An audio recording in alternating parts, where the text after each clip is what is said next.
Yes, is your audio working though? We are live.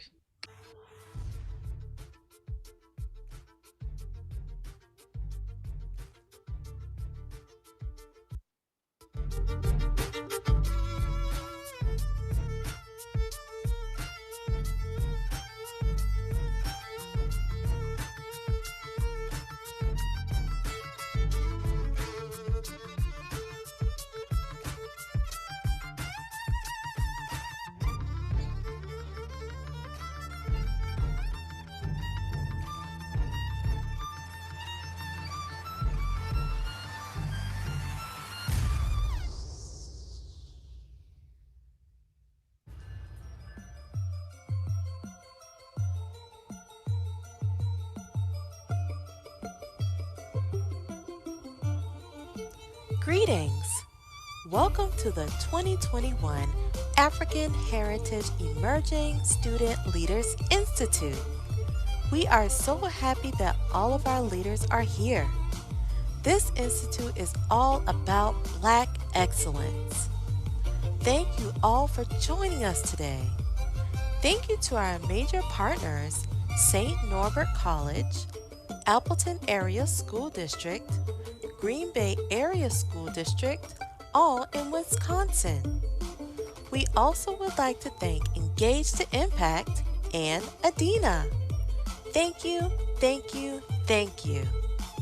We do not own the rights to this music. Remember to mask up and practice social distancing.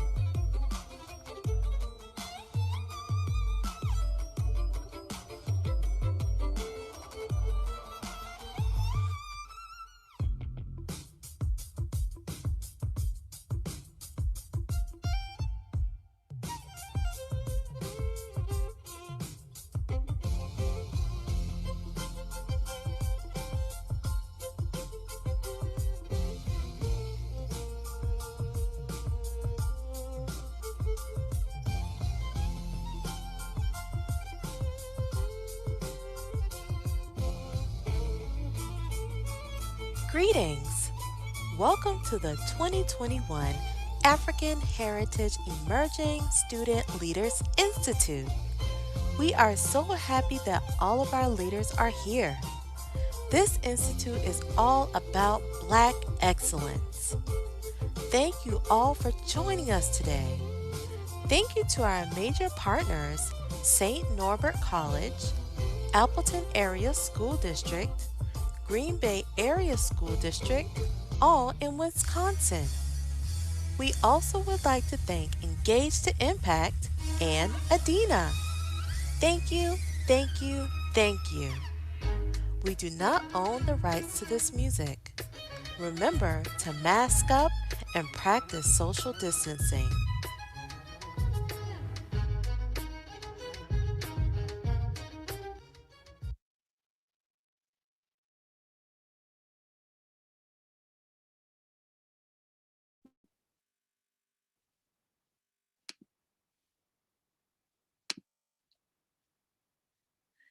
Hello, hello, hello. Good evening to every single one of you.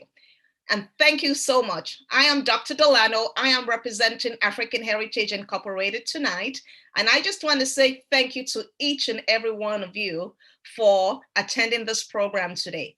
This is our first educational professional development series for 2021. And we do have quite a number of various programs all lined up for you next week. Again, thank you, thank you, thank you so much for attending our professional development series this evening.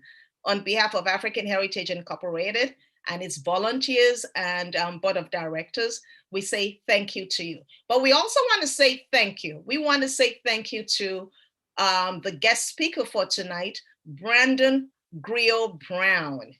And Brandon Griot Brown, Mr. Brown has actually been consultant for African Heritage Incorporated for the last few years. And the way he infuses music into curriculum, it makes you know that you have been missing a whole lot. So it gives me a great pleasure to introduce to you Our workshop leader for today, who is also an educator, has been in the classroom and as a teacher, but also as an administrator. I'm so glad that he's here with us today. And I'm just going to hand it all over to Mr. Brown. All right, Brother Brown, you can come on out, and is also the Griot Brown. Griot Brown, over to you. Thank you so much, Dr. Delano. Thank you, everyone, for being here today. Thank you, African Heritage Inc., for having me, ultimately. I want to do something before we begin. Can we please, this is what I'd like. I'd like each and every one of you in the chat. I want you to list 3 things, right?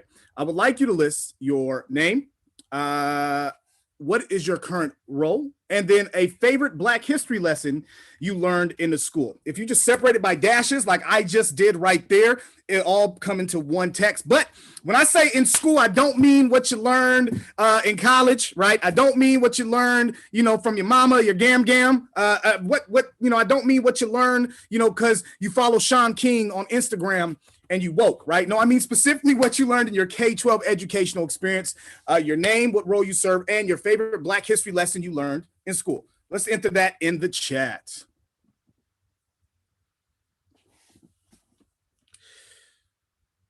Enter that in the chat, and as we do so, I think it's essential that we have a little musical selection while we do that. I'll give about 1 minute, 2 minutes tops to get that done. The Avengers. This is all facts. Hey, schoolyard rap.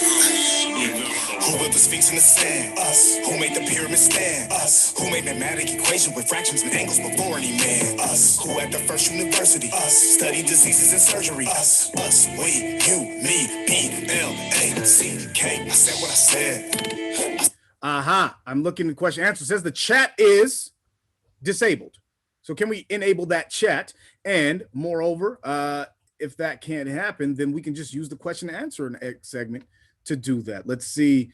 Can we enter the chat? Pardon me. Is there a way to unlock the chat? There we go. Rhonda Richland first in there. First. Comment first. I see Katrina back in there as well. Okay, let's get that music going. Let's give another minute. I said what I said. You can love it or hate it. I stand by my statement. I said what I said. Hey. If there's hate in your face with a frown on the place and you turning on red, cause you think praising my race is just hating your race, you should change your perspective instead. Black history didn't start with slavery. It's a shame if they teach that. Where do you think the slaves came from? Same place where the math and the kings at. To Harker built monuments up to the sky when Kush took Kemet. Abba Bakari had hundreds of shit that could go across 2 Chips and Easter. Lil Bum find Shaka's home is the oldest mathematical instrument known. Advanced math found in the Congo. On a baboon boat called Shango. And Imhotep built, sent us to train. Doctors who work on the heart and the brain. The walls have been named were 4 times longer than any great wall that has ever been seen. Who built the Sphinx in the sand? Us. Who made the pyramid stand? Us. Who made mathematic equations with fractions and angles before any man? Us. Who at the first university? Us. Studied diseases and surgery? Us. Us. We. You. Me. B-L-A-C-K. I said what I said. I said what I said. You can love it or hate it. I stand by my statement. I said what I said. If there's hate in your face with a frown on the place and you turning on red, cause you think praising my race is just hating your race, you should change your perspective instead. Movies they try to make us believe that pyramids were black human beings.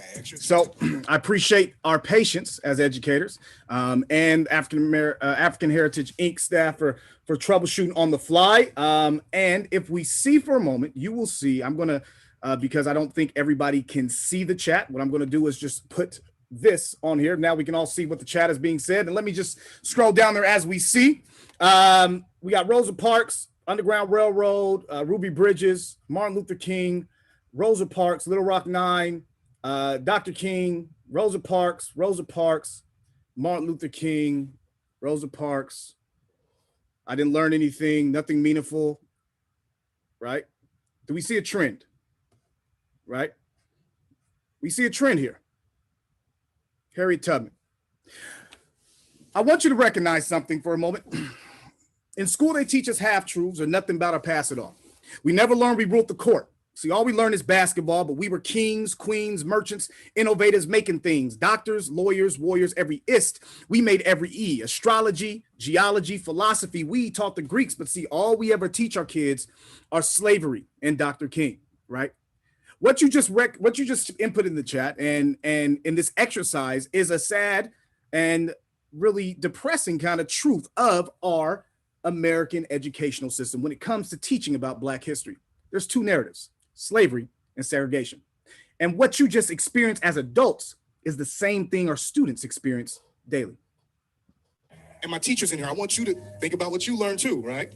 So I want you to take a seat if you were ever taught in K through 12, K through 8, about Mansa Musa. Okay. What about if you were ever taught about the kingdom of Kush? What about if you were ever taught that, Black people invented the Super Soaker and, the first video game console? What about if you've ever learned about the Black Panther Party, but in a positive light, like the fact that the reason we have welfare, women and children, and lunch and breakfast for you all at schools is because the Black Panther Party started that movement. Okay, now this is where it gets interesting. I want you to take a seat if Black history you've been taught about slavery.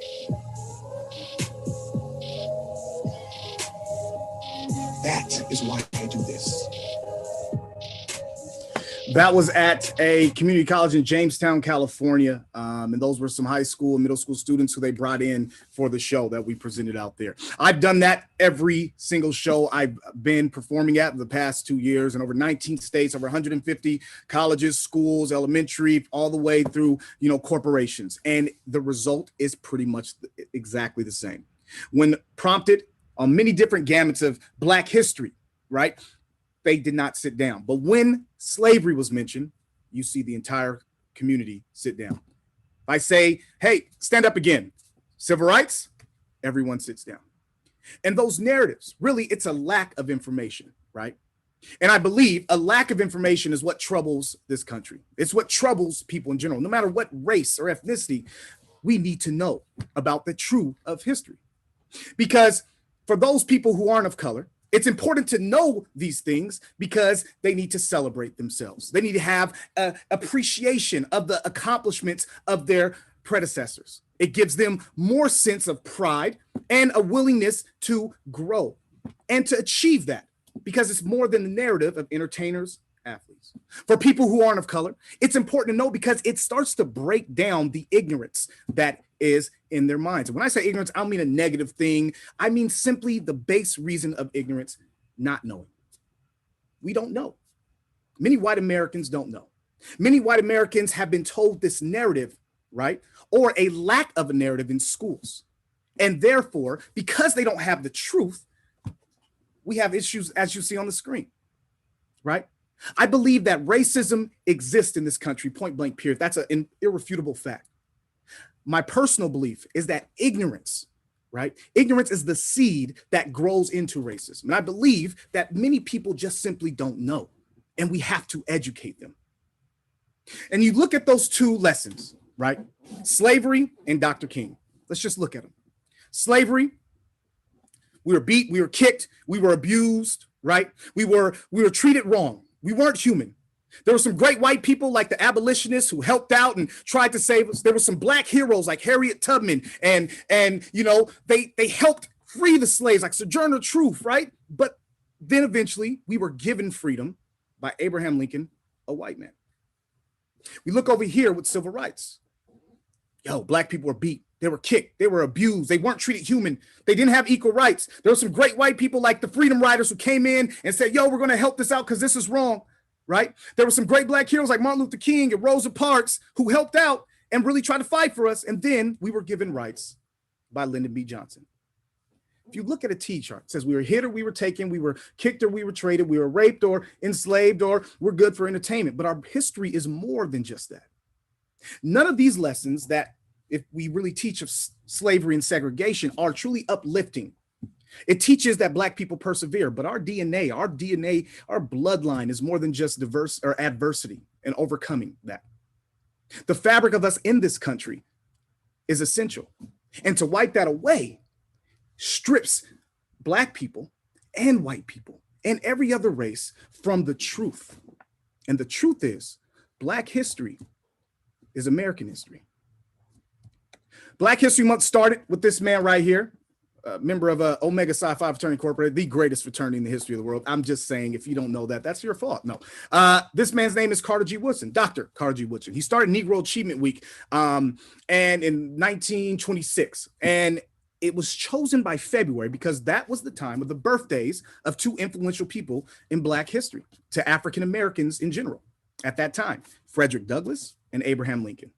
Eventually, Gerald Ford made it a national holiday in 1976. That's how Black History Month began. But Black history is American history.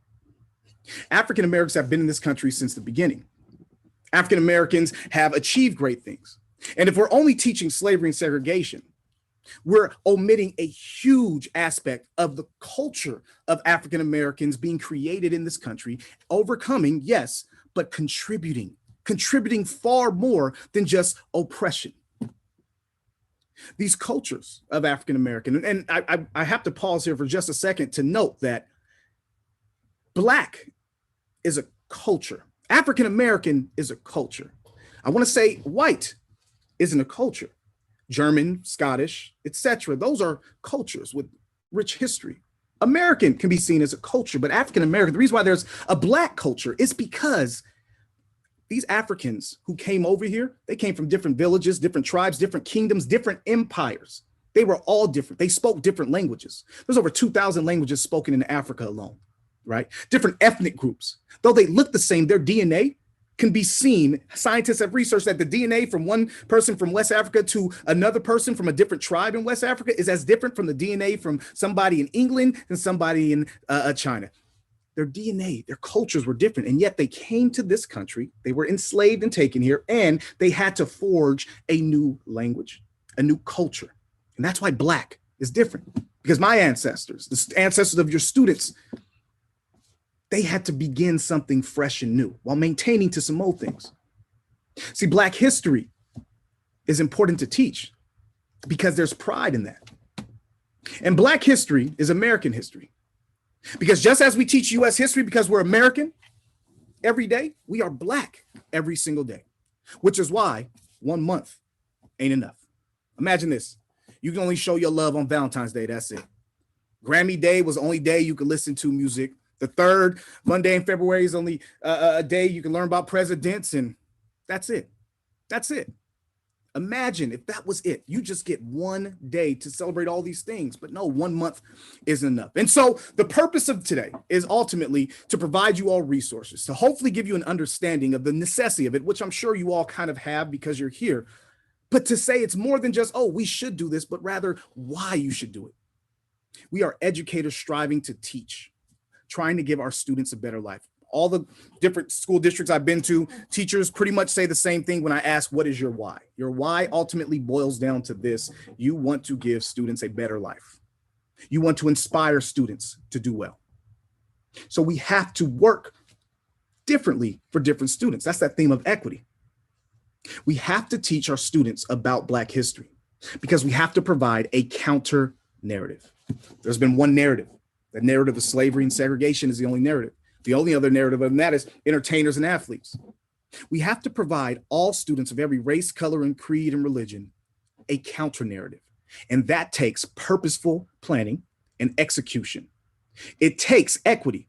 And if you know what equity is, it's not just doing what everybody else does equally. It's taking extra efforts to overcome a deficit.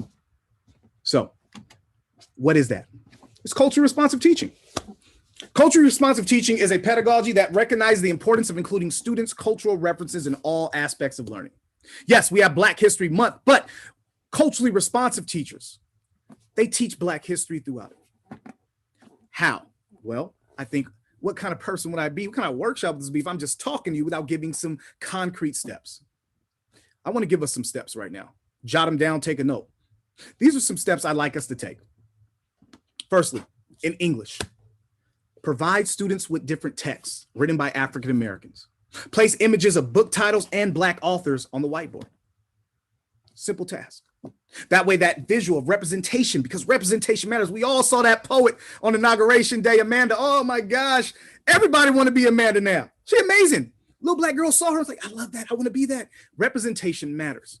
Having images of book titles, right, and black authors on the whiteboard, coupled with conversation about those people, about those titles.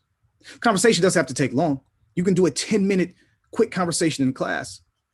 We can take time as teachers, because the best thing a teacher ever does, is shift the lesson plan to meet a need. I mean, of course, if you've planned it, even better. But to shift that 10 minutes in order to meet a need, teaching on the fly, that's teaching. In our math and science class, we can refer students to a famous black scientist or mathematician throughout the course. For example, in math, we can use black mathematicians in word problems, or have students answer algebra problems in third person using historical figures and their occupation. Check this out. Imagine this.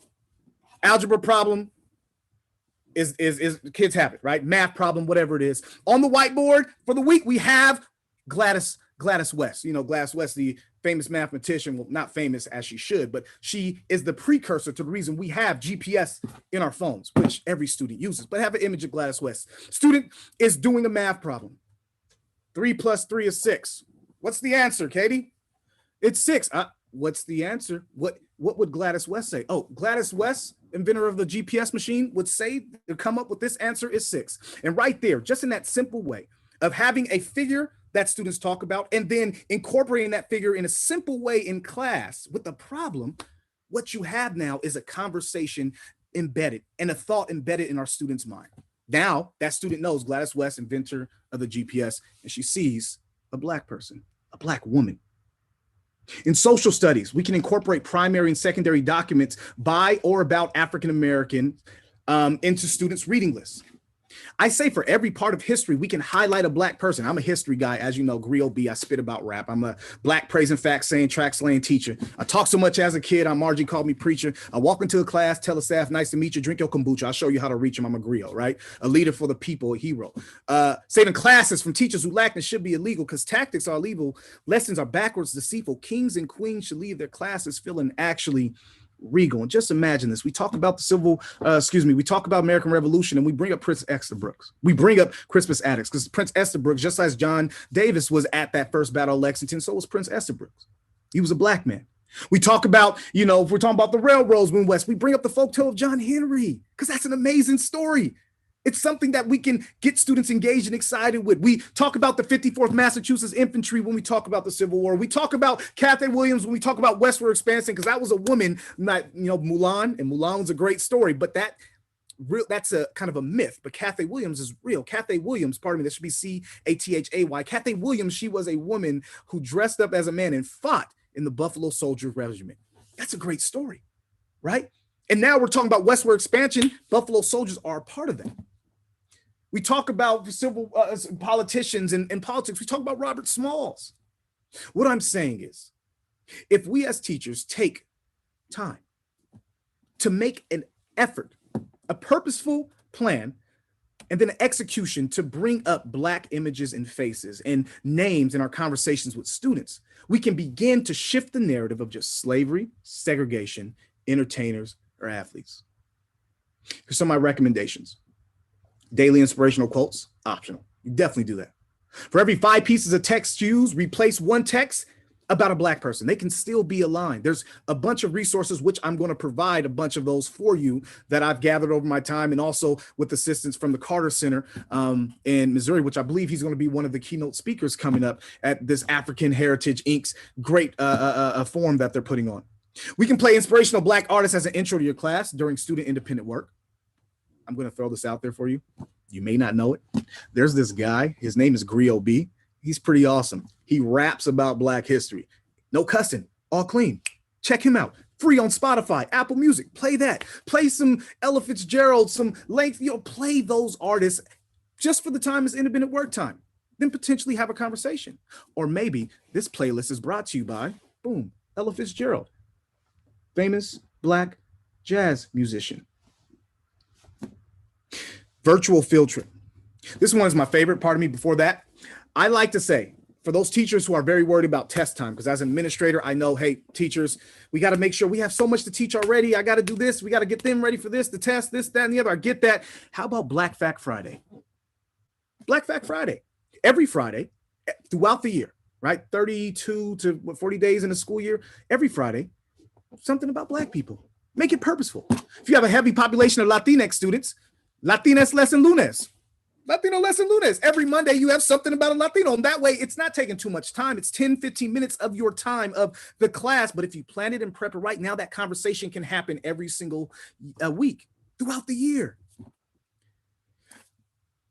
I say virtual field trip. This is one of my recommendations. That's considered bringing local, right, national figures into your classroom, right? And I say national figures may be a stretch, but local figures, there's a thing in cultural relevant teaching and just in reaching students in general called cultural capital. It's essential to build that cultural capital. Yes, we have talked about Black history, but there are community heroes, people in the community who have done well, that the dentist, the Black dentist, the tax man, like having them speak to the kids for 15 minutes is something that pretty much every business person worth their salt is going to be happy to do it if it fits within their schedule. You don't have to pay them. It's just a matter of bringing them in. We've all seen how virtual learning works. Once we get back into school, you can still Zoom them in so that students have an opportunity to hear about their profession and talk. But then they see that representation of a person of color. That's Black history. Black history doesn't have to be what happened in the past. Black history is what's happening currently. Black history is American history because we are Black and American.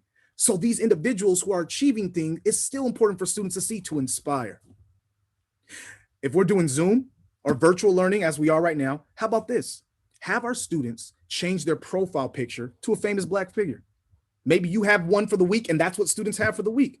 You talk about that person and then that's their profile picture anytime they're in class. We all know kids ain't turning on the cameras much anyway. That's my experience, right? But this way, that image is seen. And if it's coupled with the conversation, then it's glorious. That information is here and that counter narrative is provided. I want to provide in this chat some resources. This is I think this is a phenomenal page with like a multitude of links that I always give out to people when I travel, because though we have our own products as a company, I think that it is essential for any different price range to be able to find something and use something, because ultimately it's important. The Center for Racial Justice and Education has a bunch of links. I'm going to drop that in the chat right now.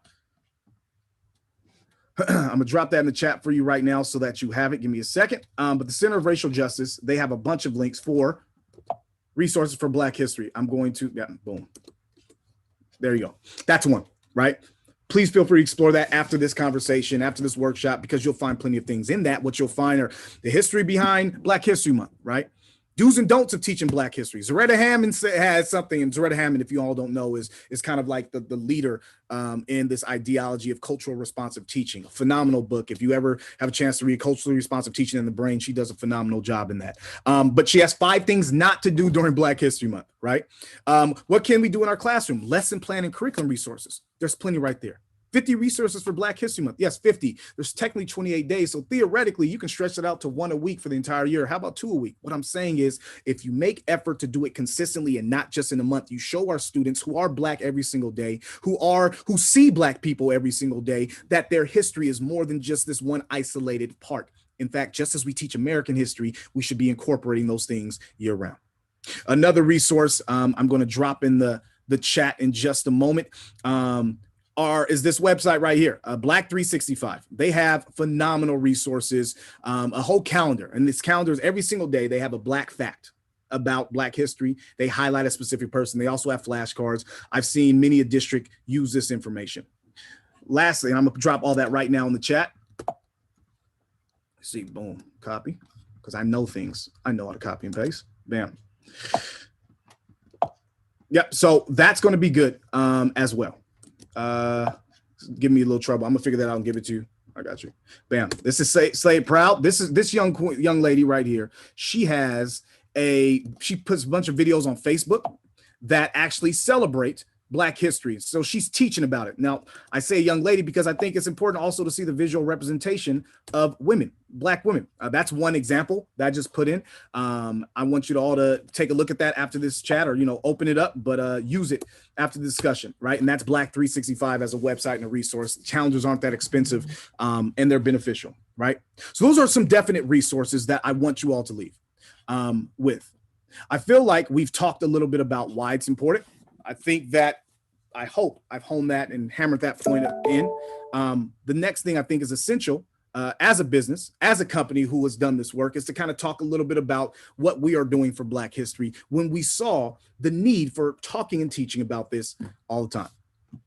So what we hear from students is basically this: virtual learning is boring. I'm tired of looking at Zoom all day. Now, I'm sure, I'm on West Coast time. It's 3 o'clock. It's 5 over there. I'm sure y'all tired of looking at Zoom all day. That's what the students are saying in focus groups, but it's a truth, right? I'm sure many parents in this room are saying, yeah, my kids say that too. Teachers are saying, I don't have enough time to add more things to my plate. Let's be honest, teachers have been saying that even before COVID. Kids are saying, we never learned anything about Black history except for Harriet Tubman and Dr. King. These are all from focus groups conducted in 4 different states across the country. Teachers are also saying, I know it's important, but I have kids of my own. I can't even teach what is required now. My hope is at the bare minimum, before I continue, the resources I gave you will assist you in taking that second half and turn into actuality. So knowing it's important and doing something about it. Right? Not that I can't even teach what is required right now, but giving easy ways that we can make sure it's included throughout the year. The last thing I want to show you is what we've presented. So taking all this data that we've gotten from students as a company, traveling around the country and performing, we can't do that in COVID. So we decided as a company to still have something engaging, right? Just like our hip hop music and our rap music has been engaging, our performances have been interactive, but also educational, and not teaching about slavery or segregation, but different other gamuts of Black history. And with that, and with digital learning, we came up with this concept called Homeschool History, which is a television series that we have and created, filmed down in Hollywood with some producers, and it looks a little like this. Hi, my name is Griot B, and this is Homeschool History. Our first guest today is the incomparable inventor of the first ever video game console, Mr. Jerry Lawson. So tell me, how'd you do it? How'd you come up with the idea? Well, it's actually an interesting story. Where do the shrink rays come into play? The shrink rays. Our next guest is a United States patent agent, Yvonne Johnson. You specialize in searching people, right? Griot, what are you talking about? You're a patent agent. You bat down the perps, right? You be patent. No, I don't be patent. Homeschool history, first episode. Here's some vocabulary that you should know. When you sitting on the toilet about to poo and phone in your hand and reading the news or watching TikTok, history, hip hop. That phone didn't grow from a plant like a crop. It was a concept from an inventor's thought. Then she made that invention. Now the rhyme scheme stopped. Invention, a man-made tools or techniques. Invention, a woman-made tools or techniques. You know what an invention is, right? Yes, a man-made tool or technique.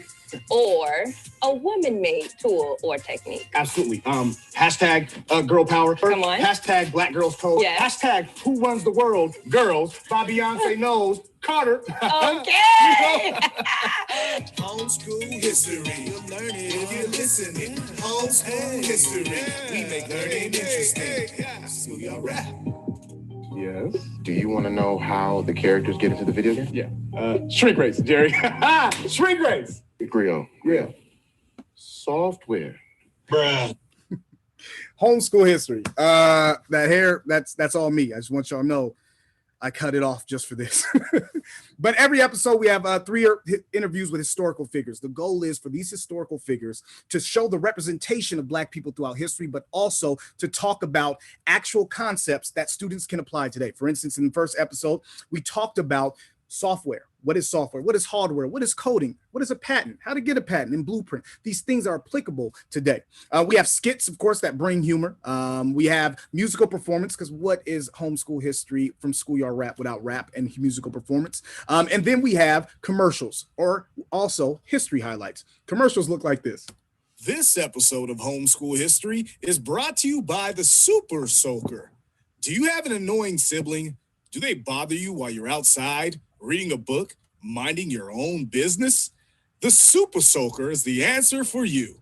Invented by Lonnie Johnson in 1990, this water weapon will rid you of any annoying siblings. Fill it up with water and squirt them while they're running away because they're scared. Scared of your Super Soaker. Invented by a black man. And then history Whenever highlights. you use your GPS or global positioning system for directions or tagging a location for your Instagram photo, you should think Gladys West. Gladys West is a mathematician born in Dinwiddie County, Virginia in 1930. She was valedictorian of her high school in 1948 and served as a mathematician for the Naval Proving Ground after graduating from Virginia State University. It was here where she became known as a human computer. She did calculations that our computers do today, but she did them by hand. Ms. West was so good that she eventually transitioned to programming computers. Her work as a project manager for the CSAT satellite literally changed the way we operate in life. For the first time ever, humans were able to determine the exact location and distance between places on the planet. Mrs. West's math was eventually used in our modern GPS-capable machines, helping airplanes, spaceships, and school buses find the best route to a location. Gladys West, the human computer, and the reason why we have GPS. So that's homeschool history in a sense. The goal is every episode, we film 5 episodes. Every episode has a worksheet and note catcher, right? Each worksheet and text set is Lexile level for elementary, middle, and high school. In addition, the reason why I think this is essential, right, is that after Black History Month is over, after these 5 episodes are done, we are giving out 10 for the subscription animated or illustrated videos that actually educate and then have discussion prompts with it so that the communication and conversation about Black history can continue well beyond what is the month for it. Tech sets for elementary look something like this, where we're highlighting specific individuals in Black history. We're teaching more about it. In addition, there's questions for the students. The episodes for season 1, Black Made That, all about Black STEM and inventions. Medieval West Africa, because Black history didn't begin in slavery. Harlem Renaissance, She Did That, of course, talking about influential African-American female pioneers. And then What You See, African First. I think the best part about these episodes, like I said, they teach about current applicable things. What You See, for instance, is an episode that we talk and interview Madam C.J. Walker. And in that interview, she teaches about entrepreneurship. What is marketing? Advertising. So students know that even if you don't go to college, there's still ways for you to gain money and be a successful person in this country, right? We teach about HBCUs, and then we meet a guy named Luke Atkins, who's the first Black man to be a plaster foreman in Hollywood, and he teaches about apprenticeship school and the potential to make $150,000 just as a tradesman as well. She Did That. We talk about federal courts versus state courts. What is a defendant? What is a plaintiff? So our students are learning about applicable things while still having the representation of seeing themselves and seeing Black individuals who have accomplished some great things, and of course being fun. We say that this is perfect for asynchronous and synchronous meeting, because asynchronously, right now in this virtual learning, students and teachers have asynchronous time. Watch an episode every day, do a text set, or a segment of an episode and then have a discussion in class, right? Synchronous, teachers can take 30 minutes a day to watch specific segments or do the worksheets to actually finish the conversation about what the students are watching and keep them engaged throughout the entire week. I mentioned that we have illustrated videos and animation at the end, right? So for After Black History Month, we continue that conversation. Those illustrated videos come with discussion prompts so that we can have these conversations. What do they look like? Is this.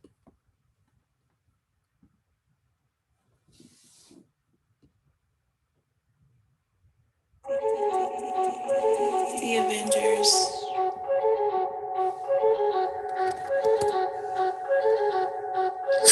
Man, she never on the side, she the main dish. Punching through glass ceilings, that's a game switch. And a whole deck of queens who she came with. Fashion maven, bring amazing. So I say this, Black girl magic. Yes, she can have it. Code switch, so she sophistic, ratchet. Top of her class, she debate so savage. Stereotypes on sight, she smashing. My precedent was Shirley Chisholm running for president. She's not intimidated, won't be undermined ever since she heard Congresswoman Maxine Waters addressing them. She's heaven sent, and for every woman she represents. Degree in a manicure hand, she did that. Most educated in the land, she did that. Secure the bag with a plan, she did that. With the without a man, she did that. Breathe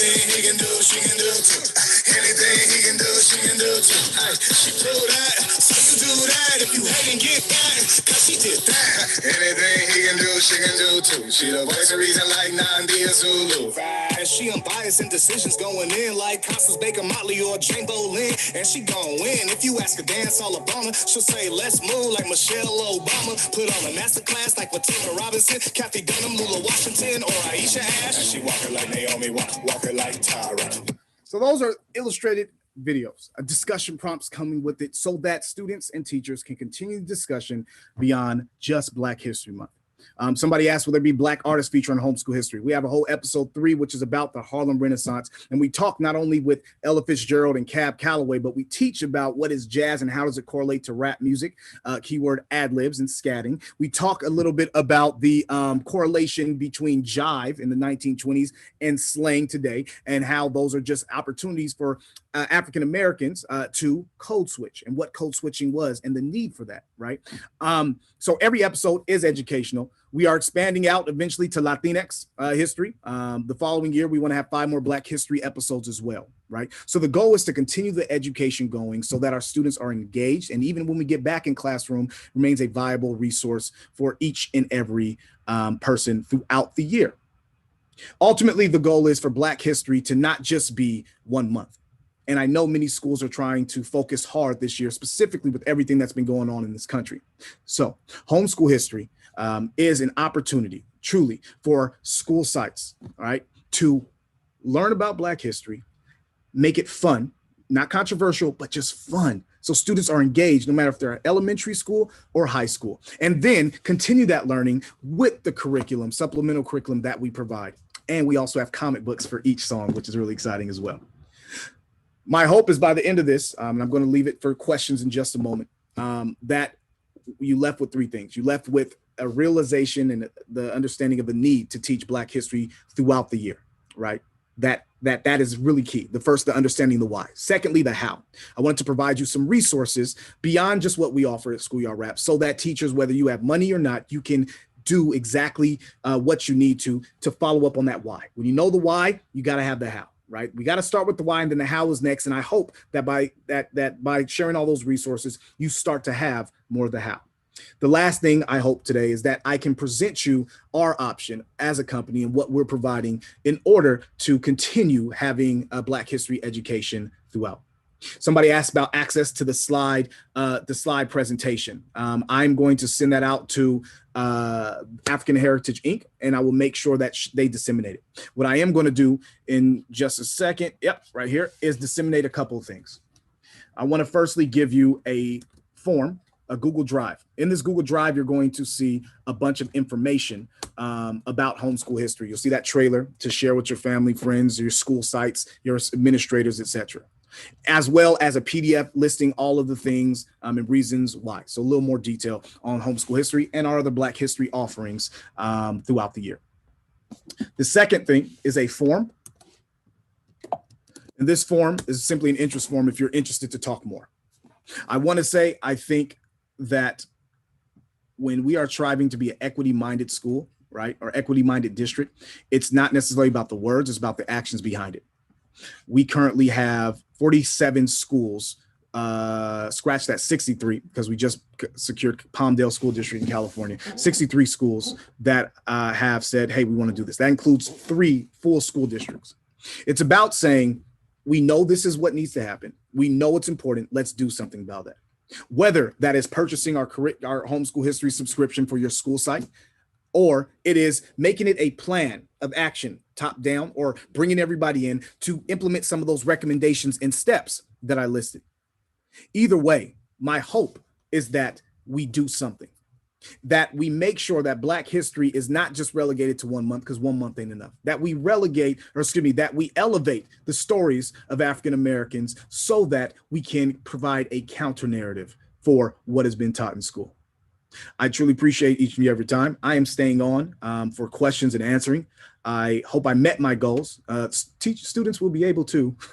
And I truly hope that we found some interest in homeschool history, because I honestly know that it's something that is going to be well received in your school sites, in your districts, and the families or community who we work for as educators they'll definitely appreciate the efforts that you're taking to elevate their stories. I want to say thank you to African Heritage Inc. for giving me this opportunity, not only to share some of my knowledge and education, but also talk a little bit about my business and what we're doing. I want to thank Dr. Bola for inviting me here personally. And I also want to thank each and every one of you for taking time out of your day to attend this. I am staying on for a while to answer any questions that may have. I'm going to then pass it off to Dr. Bola. Thank you very much. I appreciate your time. Schoolyard Rap. Okay, thank you so much. Thank you. While we see if we have some questions, I'm going to ask Dr. Robbins with African Heritage to take over from here. Thank you. Oh, hello, everyone. Thank you so much for joining us. I just wanted to also, on behalf of African Heritage, thank Mr. Brandon Griot Brown. I heard the wonderful information that you provided us. And I really love that slide that you said where we're American every day and we are Black every day. And so because of that, this should be just infused in your curricula as you teach the students. And I just wanted to highlight, that was probably one of my favorite things. And why are we doing that? To give students a better life. And in order to do that, and to raise aspirations and be inspirational, we have to make sure that we are inclusive in our language and have that purposeful planning and taking the extra efforts to make sure that students see themselves within the curricula and also create a sense of belonging and importance that we desire to have in our community. And it takes culturally responsive teachers that have and share in that commitment and responsibility to grow our children. And you may not realize it, but it also helps your non-Black or African-American students so that they see themselves as a collective and then pass on those good examples that you have set as educational leaders in our region. And so he also shared the steps. And so if you did not get a chance to take a picture when he provides the slides, I'm going to ask that you pay close attention in that. And then as always, I saw that he used the work of Dr. Gloria Latson Billings. And I know you all know her and you know her work, but I don't always see it in your curriculum and I don't always hear that your students are aware. So I just want you to be intentional and it makes sure that you infuse the work of one of our educational giants in the field.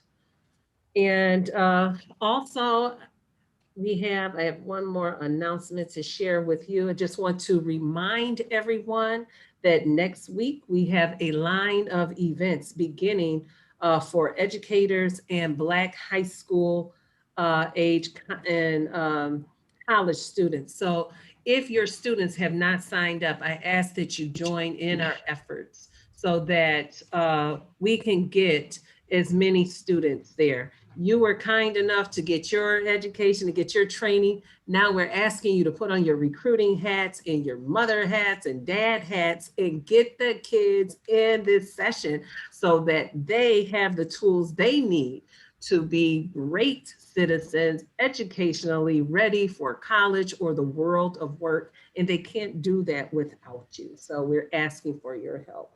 So if you could please, continue to watch and pay attention to the next announcements that are coming up. Again, on behalf of African Heritage, thank you so much. Thank you for your support over the years. And also thank you to Mr. Brandon Griot Brown. Thank you so much, Dr. Robbins. It was truly an honor and blessing. If I might say one last thing, I want everyone on this chat to know, growing up, they all said I was going to be a preacher man. That's what everybody said. My daddy was a preacher. So they said, oh, he's going to be a preacher. Look at him. Look at Brandon. Preacher man is what my Aunt Marge used to call me. And as I travel around this country, I in crazy situations, like, you know, they brought me out, to Iowa right before a Klan rally. You know, I've been down to Ohio in the midst of the elections and all the turmoil and to bring out to speak or perform. And I say, everybody, I'm not preaching the gospel. I'm not doing that. right? But I believe I am answering my calling because I am preaching love. Right? Love of thy neighbor. So all my, people who are white in this country, I want you to understand the accomplishments and the great attributes and achievements and the part of contributions, of African Americans or Latinx community, the people of color, but also love of yourself, right? And I want our people and students of color to have opportunities to celebrate themselves, to feel uplifted and feel part of this fabric of a country that they truly are part of. So I love my country and I'm striving to make it the best possible. So I appreciate you all for helping me do that today. Thank you very much. Mr. Brown, can you check some of the questions? We do have a few questions for you. Yes, ma'am. Let's see. Any plans for Indigenous people episodes? Absolutely, Heather Potts. Yes, we have a whole plan. I want to say 2022. It all, honest to goodness, it depends on funding. The quicker we build as a company, the quicker we can start ramping up our episode lists, right, and putting it out. But yeah, 2022, we're doing an entire ethnic studies cycle. So the goal is not to do it thematically like Black, Latinx, but also just specifically about, themes. So let's talk about, before colonization. Let's teach about, before or, civil rights or protesting. And so with all that, we're actually using information and uplifting people beyond just Black or Latino, which I think it's a huge need for it, but also our Indigenous Americans and our Asian Pacific Islander and eventually LGBTQ community in some fashion. Aaron said, thank you for the message about providing a counter narrative. Obviously, where would you say the balance is on this? Obviously, we are so far the other way in our history classroom, but is there balance or perhaps be smarter about age group regarding when and where we cover the real negative examples of history? Yeah, Aaron, I think that's a phenomenal question. The truth, and mind you, this is my opinion on the matter. I think that we are in such a heavy imbalance for years. When I had you all kind of list what you did and talked about what you learned, and the thing is, because that's what you learned, right? Typically, that's what you're teaching. So you got to think it's like a cycle that's been perpetrated throughout the years of our educational system of this one-sided. So I think there needs to be extra work to actually overcome that. As far as the negative examples of history, I think history is history. We can't brush that under the rug. I think, we teach about slavery in elementary school in some curriculum, right? We teach about, civil rights, and that has a connotation that these African Americans weren't human. So for me, I stare away, like when I perform, I do my songs about, slavery, when I talk about the Middle Passage, or my song about, slave rebellions, which I think is equally important to talk and teach about, right? If you talk about slavery, you got to talk about slave rebellions because, it shows that there are two sides to that coin, that these people did not want to be there. But I typically save that for middle school and high school, right? I go into depth for that grade level because I think that's a little more appropriate. But I say that if we're trying to look for a balance, you should err more on the side of teaching more than not teaching at all, right? If you're afraid or cautious on, hey, should I teach this? Feel free to reach out and email me. Feel free to check that link that I put with the Institute for, it was an Institute for culturally, the Center for Justice, right? Zaretta Hammond has a link on there about, things not to teach or 5 things not to do for Black history. If you want to reach out to me personally, ask me, I can be an ally in that. That's schoolyardrap@gmail.com. But ultimately, I think we need to teach far more than what we've taught in the past to kind of begin to correct that imbalance for this generation, so that next generation, they already have more information and less negative mindset or outlook of people of color. Thank you. Did I have a link for homeschool history? Yeah, Pete Ware Jr. That's funny. My best friend is Terrion Ware. Y'all might be related. Who knows? I'm going to put that in the drive right now. The chat. It's a link to a Google Drive, Pete, and that Google Drive will have the trailer as well as, a PDF with more information on homeschool history. I'm also going to link a Google form. This Google form is to communicate with me, and just if you have any interest of it, that we can possibly set up a meeting at some time or a phone call to give you some more information. Thank you, Pete Ware Jr. Kathy said, I love your point about everyday achievements for everyday people. You don't have to be a hero athlete to start to be successful. We need Black teachers in Green Bay. I'd love to know your thoughts on how to encourage our elementary kids to become teachers, doctors, nurses, x-ray techs, etc., especially teachers. Yeah, I 100% agree with you, Kathy. And it's crazy. I worked at the summer camp, it was in Malibu. It was, back in LA when I lived in LA with a bunch of rich folks, and the kids were talking about jobs for some reason. We had this, like, we had to do a bunch of skits and like dress up. It was fun, but the kids were like, yeah, I'm gonna be an optician.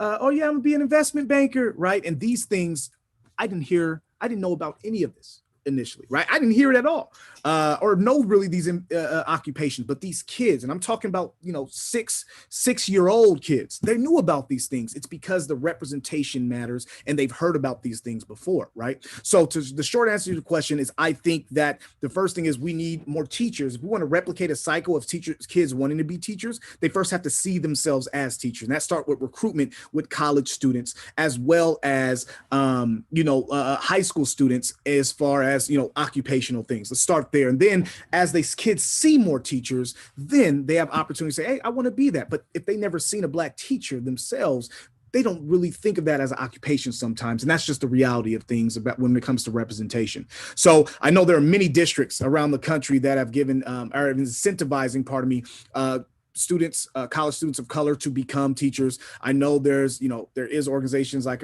Teach for America, which I have a whole different ideology on. I won't talk about that. My wife is an alum of that, so I know she has feelings on it too. But there's organizations that try to place teachers in those areas, but there's none that I can think of that are organizations that place African-American teachers or college students who want to be teachers in these areas of need. And I think that's a great business model. Maybe African Heritage Inc. can figure that out, and we can work together to make that happen. But Kathy, yes, invite people from the community into your classroom via Zoom so that students see the representation. And I think also petition your administration of your district to incentivize having more African Americans in college become teachers. College outreach should be something that they can do. Pete says he likes my flow. Yeah, man, I got flows, Pete. I'm a rhyme spitter, man. I spit hot fire. And crazy, I only started doing this when I was teaching. Like, I started rapping for my students because they were bored about learning about, old white dudes in the American Revolution. So I wanted to help them get through the content that was required. So I think those are all the questions we had. If there's any more, please stay there. I'll stay on for a couple more minutes, but I truly hope at the very least you all enter an interest form, and we can talk a little bit more at some time about homeschool history. I think it should be in every single school district in the country. My goal is to one day have it on television or streaming service, but right now I think it's essential we have it in our schools, because that's where teachers can have the access to the information they might not even know. It's teacher proof in that way. Elizabeth, use the question answer bottom to ask a question. Are there questions, Elizabeth?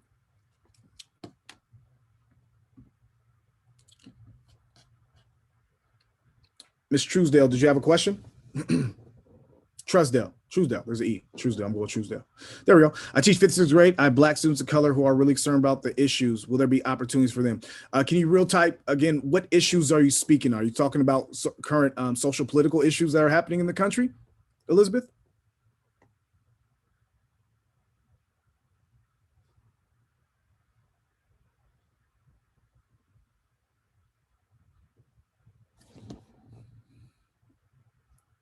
Yes, so social political issues. Yeah. So you know what? Yes, there will be. So I didn't really talk about this. My next album that is dropping next Friday is called Racism. It's not an album I wrote for kids. I mean, still, there's no cursing. It's all clean content. But my goal of that was for adult learners, right? Meaning that I want adults to learn more about this specific thing. And the goal of that album is to teach about systems of marginalization in this country, teach about redlining, block busting, gentrification, school to prison pipeline, the justice, influx of justice, or the juxtaposition of the justice system, the slave patrol starting the police. So in a sense, yes, that material in March and April, my goal is to turn all of that into a film, and not a film, pardon me, but rather videos. There we go. Videos as modules so that people can look at them and then learn more about these systems, right? In a sense, also, that album is free. It's going to be free on February 12th. On any platform, your students can listen to it because it is all clean music. I just talk about some things that are heavy. And if that's what you like, Elizabeth, please feel free to email me, schoolyardrap@gmail.com. And once that's out there, I can kind of help guide you through that conversation with your students. I'm a partner in all this. So I hope that helps your answer. All right. So I think that's all. I'm going to say over to you, Victoria. Thank you very much for your time.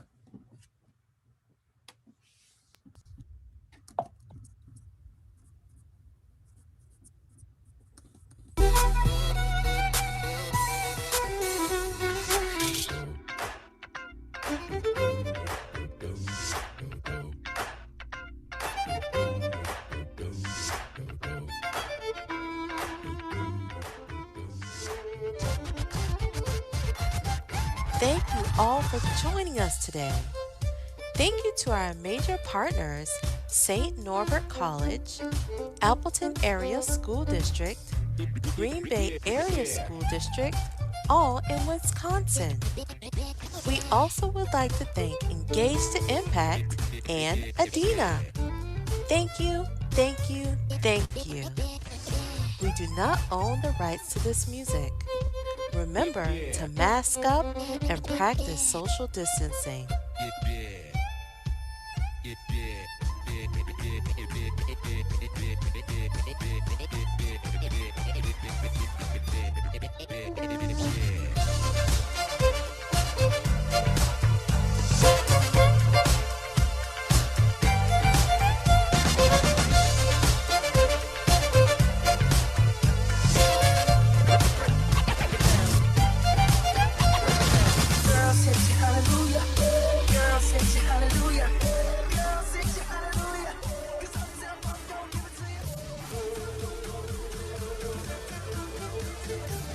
Thank you all for joining us today.